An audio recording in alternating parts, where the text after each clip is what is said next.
Amen. And Minister Kirk, who came with us. God bless you. Y'all here. So good for us to be in the house of the Lord. Revelation chapter 4, verse 10 and 11. And this message, I'm going to proclaim it, and then we're going to demonstrate it. So it requires proclamation, and we're going to demonstrate it. We're going to do what the scripture tells us, okay? Verse 10 says, the 24 elders fall down before him who sits on the throne and worship. Everybody say worship. Worship him who lives forever and ever, and cast their crowns before the throne. And cast their crowns before the throne, saying, you are worthy, O Lord, to receive, what does it say? Glory. And power. For you created all things, and by your will they exist and were created. You are worthy, O Lord, to receive what? Glory. Say it again. Glory. And honor. And Power. The Lord bless the reader and hearer of his word. You may be seated. You may be seated in the presence of the Lord. We started last week in Revelation 4:11. And we're going to continue there, but we started last week and we're building in the season of Advent that we're in. And as we've explained, the season of Advent is very significant as we prepare ourselves for the coming of the Lord. And as we've already begun to lay a foundation on that, it's very important that we understand that Advent means coming. Everybody say coming. And so the early church fathers, when they would teach on Advent, they allowed us to take a moment to pause and not just understand the period of just Christmas itself, and we've already begun to expound on that, and we'll deal with that some more, but there was an anticipation of the arrival of the King. That means that they spent time in waiting. And that's very difficult because a lot of times when it comes to the things of God, we don't like to wait. Even though the prophet Isaiah reminded us, they that wait upon the Lord shall renew their strength, and they will mount up with wings like eagles. So Advent reminds us to wait. It reminds us to anticipate. Not only do we celebrate Advent for the Christmas season that is upon us, but Advent also reminds us for coming, and therefore we anticipate his arrival because he's coming back. So we as believers live from the Advent to the Advent. We live in between Advents because he has come and he will come again.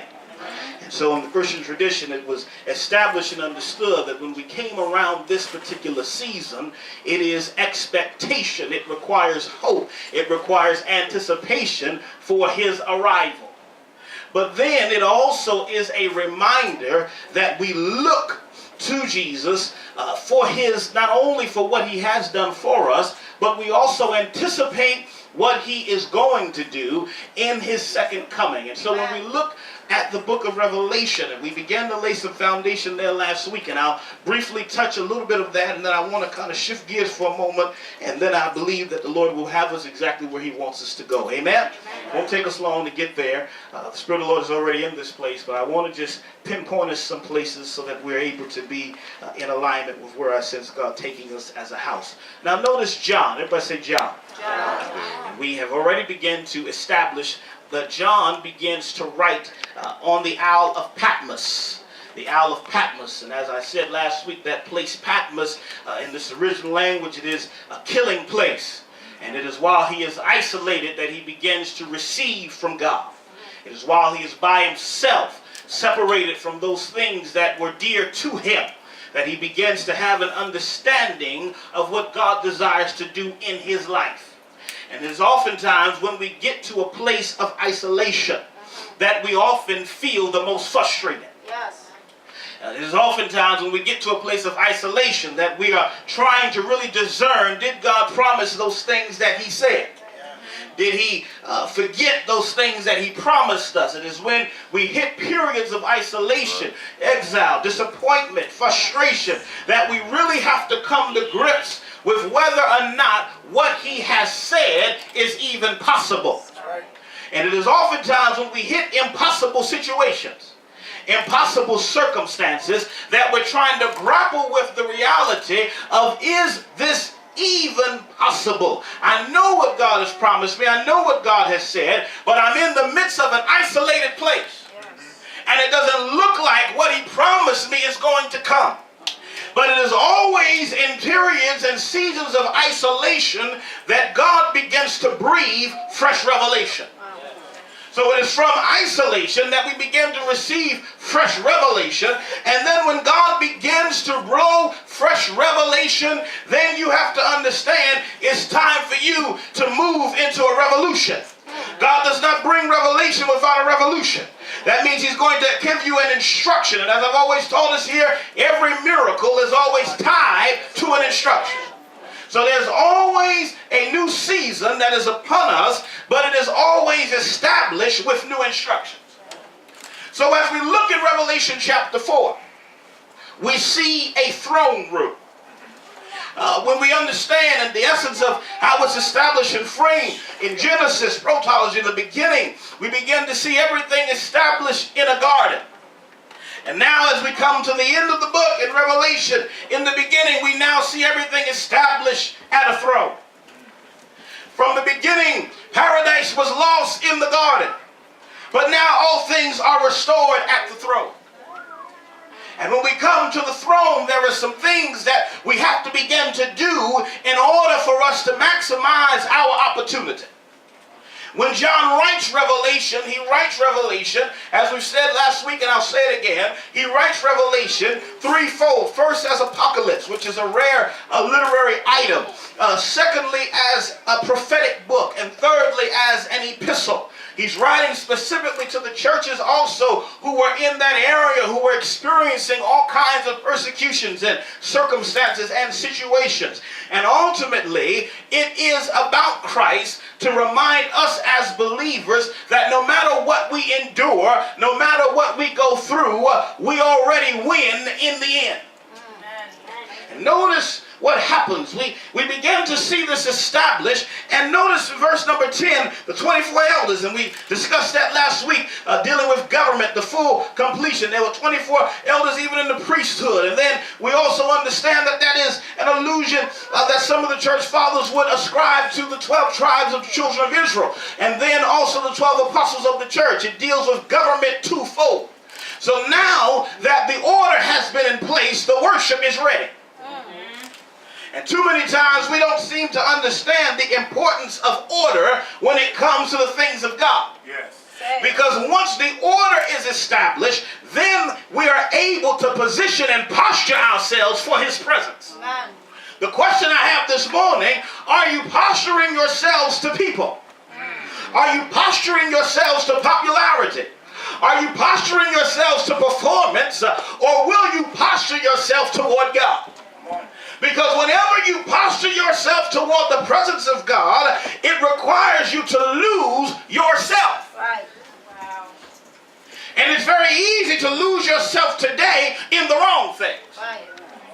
It's very easy today to lose yourself to social media, to lose yourself to popularity, to lose yourself to stuff going on in your job and office gossip and all kinds of nonsense. But when's the last time you lost yourself in God? In which he began to become the object of your affection, and everything else and everybody else no longer matters because your attention is on him. In Revelation 4, we enter and we encounter a throne. Everybody say a throne. The throne. Which now gives us a real picture of heaven.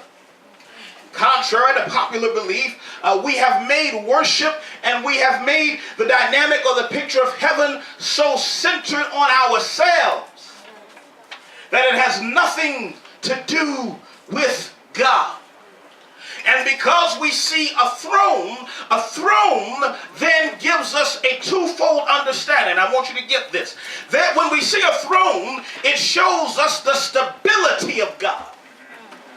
God is stable even when the mess around us is unstable. Come on. So the throne shows us the stability of God. But a throne also demonstrates to us the serenity of God.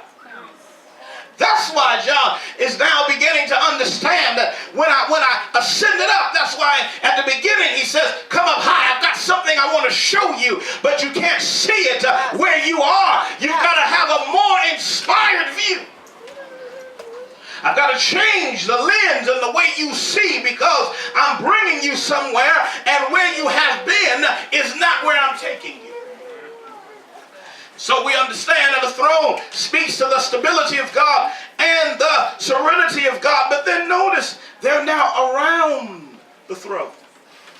The elders are now around the throne. Everybody say around the throne. This is a picture of what we're doing today. They're around the throne. And while they're around the throne, Kiki, while they're around the throne, it demonstrates to us a promise fulfilled and a position finalized. A promise fulfilled and a position finalized. Notice their posture. They're gathered around the throne. And what I love about this is that it shows us that when we get into the essence of worship, it was John W. Scott who said, worship is to glory in God's holy name. Worship is to glory in God's holy name. And we love the glory in everybody else's name but God. We can tell you about those who are trending right now on timelines. And we can glory in their names. But we have, for some reason, have lacked the imagination and the intimacy to glory in God's name. The late Eugene Peterson said when it came to the book of Revelation, he said that he read it not for more information, but for it to revive his imagination. And I'm challenging us as a house as we begin to prepare ourselves for the ending of this year. I want to challenge your imagination when it comes to worship. We're not in a concert. This is not Barclay. This is not Madison Square Garden. This is not anywhere else. We don't have the luxury or the option to go down and get our popcorn and come upstairs and cross our legs and wait till we hear our song to stand. But we understand that when we come to worship him corporately in the house, we begin to lay ourselves before him. Just as the elders are gathered around the throne. And their sole attention is on God. I want you to lean over at somebody and ask them, when's the last time God had all of your attention? All. John speaks to us as a theologian. He speaks to us as a poet. And he speaks to us as a pastor. As a theologian, he speaks to us because he's requiring us to take God seriously. And that's something that we have to do and return back to as believers. We have to begin to take God seriously again. Amen. Then as a poet, he speaks to us and reminds us to take words seriously. That's why Scripture reminds us the power of life and death is in the tongue.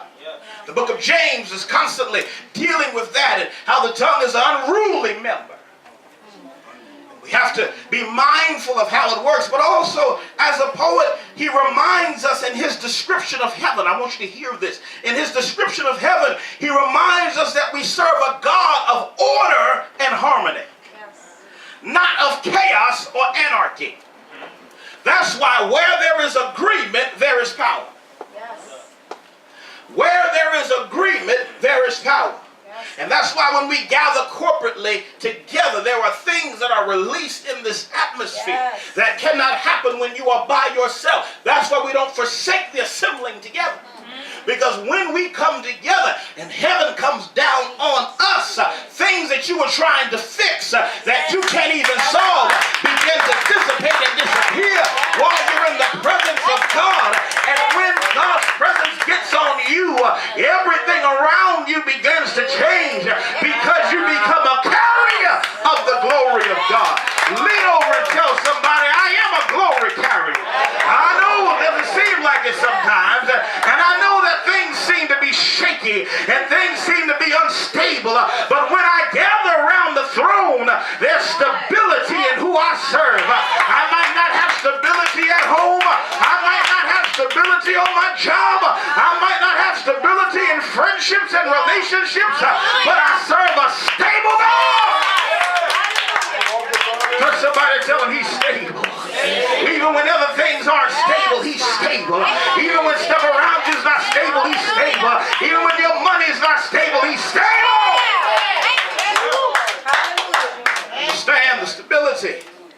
and the serenity of God. As we dealt with last week, glory, honor, power. We said that glory, the Old Testament deals with weight, but glory in the New Testament deals with worth. Now when we look at that word honor, I want to stretch it for a moment. Notice that word honor. Everybody say honor. Honor. They say glory and honor and power. I'll deal with the power part next week. Glory, as we said last week, is worth and weight. Honor, honor, Sir Gene, the original Greek, honor, that word honor is time, T-I-M-E. Honor, when I looked it up, it's T-I-M-E. Now, in the English, we understand that as time. Time, yeah, time. So if you really honor God, how does your calendar look? If you really honor God, how does your accounts look? Because if it all belongs to Him, your time, your talent, and your treasure also belongs to Him. We'll tolerate coming in as long as it's convenient. But then when it's inconvenient and He's requiring you to stay a little while longer than what your time frame was. Whoever gets your time gets you.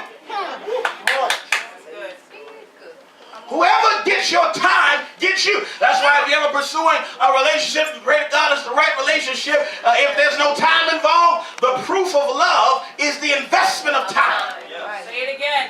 The proof of love is the investment of time. Are you invested in your time with God? God gives you 24 hours. You can't take a minute to pray with Him, to spend with Him. Checks come every 2 weeks. You can't tithe and do what He is required for you to do. We love God when it's convenient. When we get in crisis.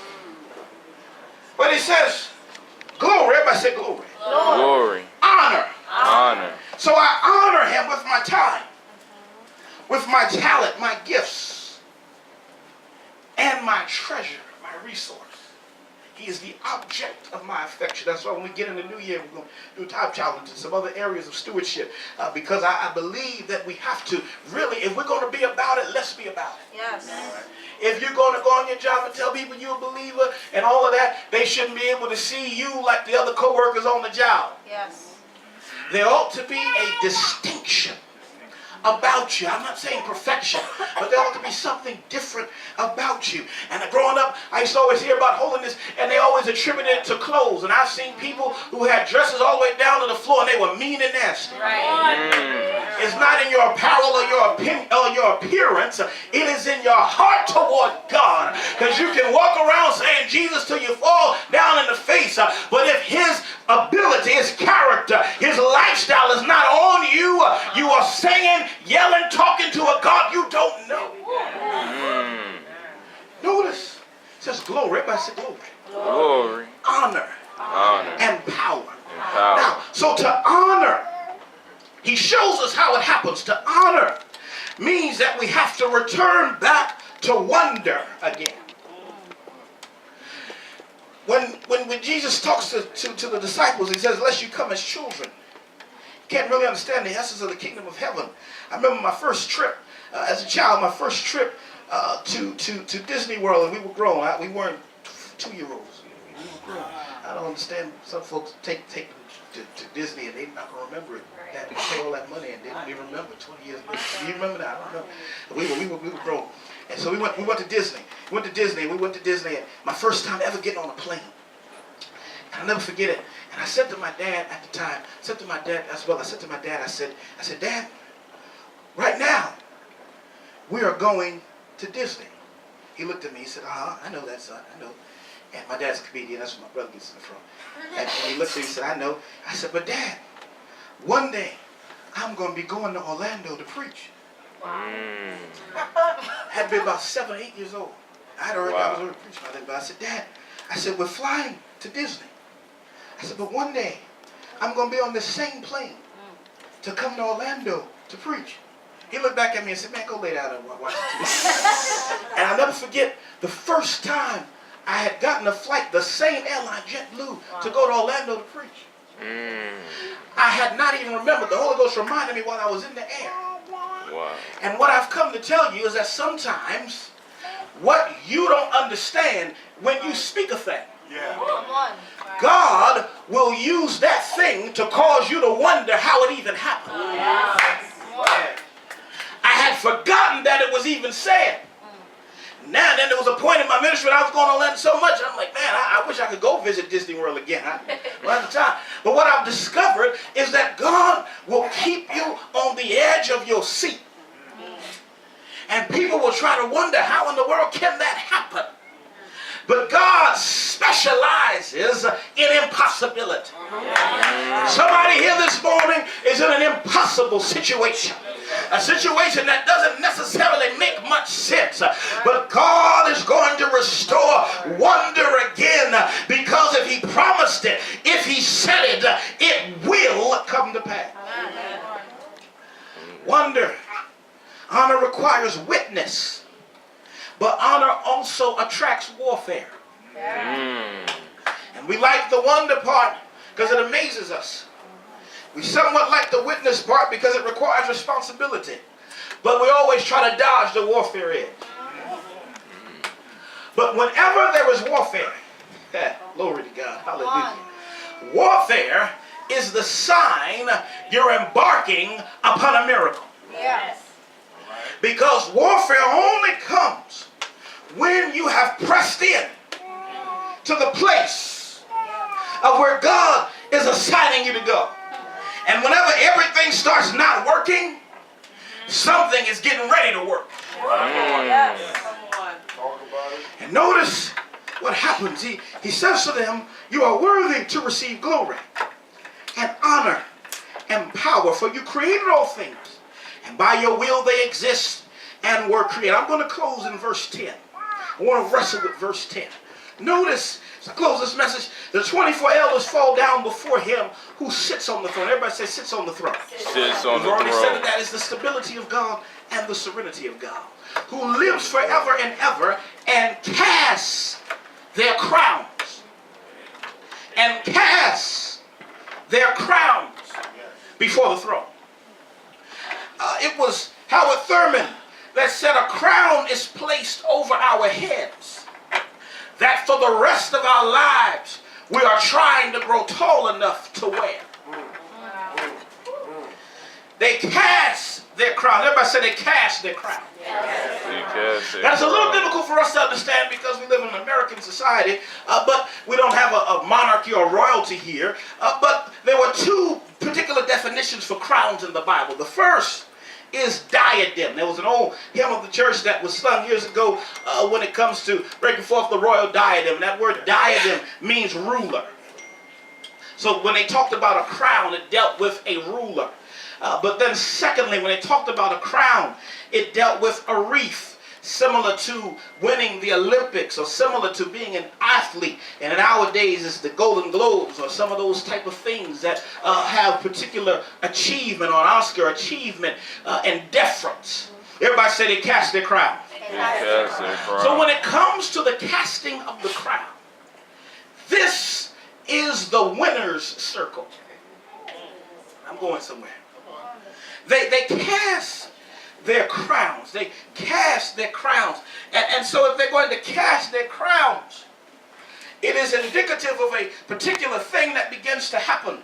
When they cast their crown to the throne, they are now admitting that they themselves have come to a point of defeat. So when they cast their crown, get on your knees. When they cast their crown, in ancient time, notice he's on his face. I didn't tell them, he's on his face. That's the first posture. Then secondly, they begin to cast their crown.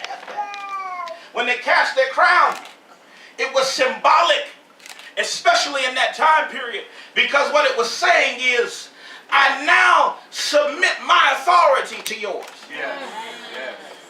When they cast their crown, it's symbolic of saying, I am now submitting the object of my affection affection, all of my power, all of my attention, all of my authority now belongs to you. So now notice when they gather at the throne, they're casting their crowns. Why are they casting their crowns? Because him being a king, take the crown off, takes the crown and submits it. It is symbolic of when they were being conquered at that time. A reigning king would bring his army in and they would take over that territory. And before the king was killed, that king would bow down before the one that just took their territory. And he would bow down and cast his crown at his feet. Thank you. The challenge about this is, for us as believers, the crown refers to anything we look to that gives us our worth or value. So when we gather for worship, if you spectate, your crown is still on your head. When we gather corporately for worship, anything that is not like God, that keeps you away from focusing on God, keeps a crown glued to your head. So what they were saying and what John is saying is, everybody now is at the throne, and they're now casting their crowns because they realize their power, their position, their authority doesn't mean anything. Everything that I have is yours. So when we cast our crown, what you're really saying to God is, all that is mine is yours. And I came this morning to tell somebody, no matter what you're experiencing, no matter what you're going through, don't forget to cast your crown. Because when you cast your crown, you are therefore submitting to the power of God that exceeds over and above any area of your life. And the question comes, who's wearing the crown? My Lord. Is it you or is it him? Because there can't be two kings in one house. As I close this message, I notice something else as I close. I notice a story that old preacher told. They were there in England, and Queen Elizabeth had come to visit. And when Queen Elizabeth had come to visit, there were people that were all there, and they were celebrating someone else who had finally hit their 100th birthday. And so everybody's celebrating their 100th birthday, and there was another lady there that was also royalty. She wasn't a queen or someone that high, but she was someone that was respected. And she had been dimmed in her age, and so her eyes had been dimmed. She couldn't see too good. And she was walking around, and there was a lady that had all of this beautiful jewelry. She had all this beautiful jewelry on, and she looked important.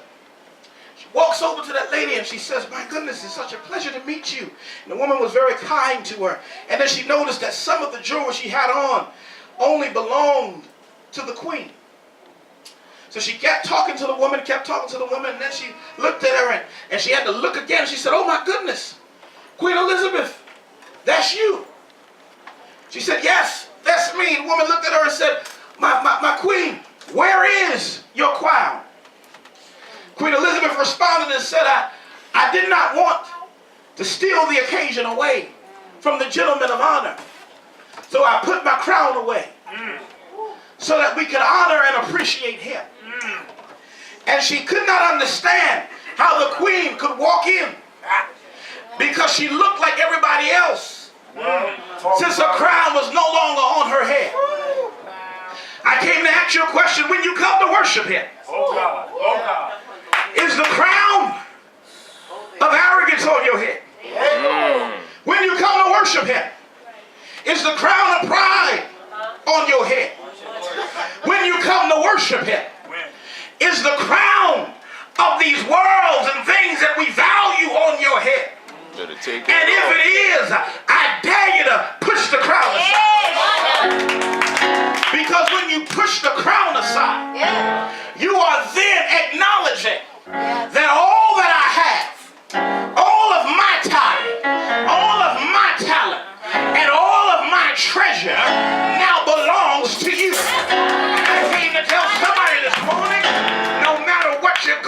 through.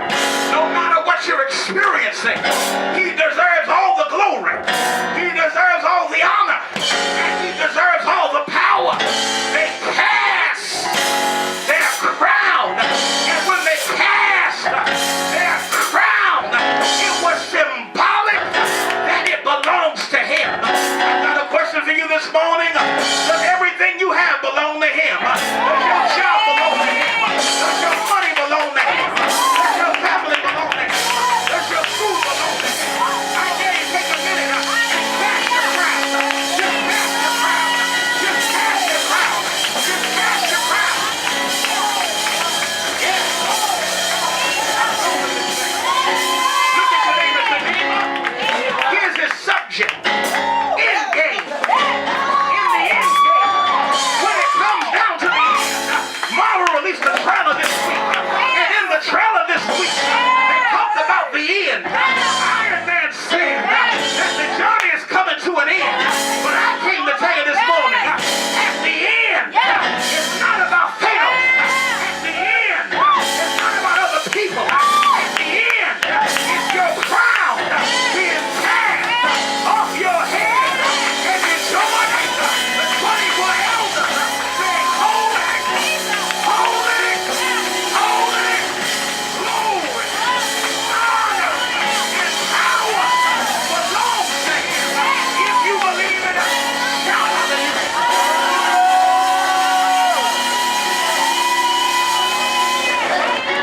We did something to Pastor Butler in worship. I didn't realize that it was tied to this message. Notice the postures. Everybody said there were three postures. The first posture that we see in the text is faces down. The second posture that we see in the text, after the faces are down, we then begin to see the crowns cast. But then the third posture that we see in the text, after the crown is cast and after the faces are down, then the hands are lifted.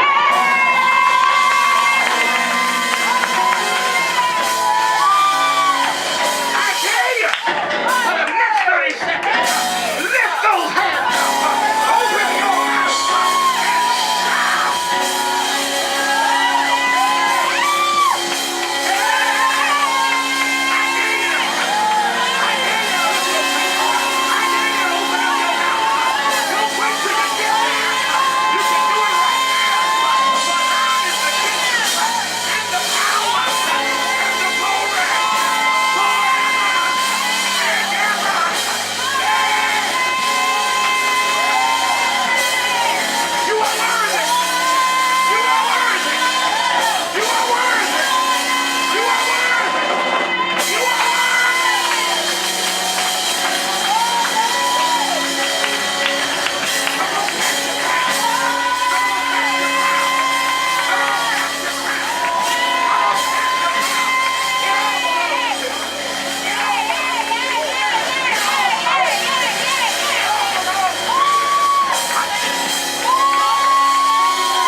God bless you, my friend. I want to thank you so much for watching this video. I pray that a word was spoken that transforms and changes your life. Please stay connected with us, www.globalfirenow.com. I'd love to hear from you. Expect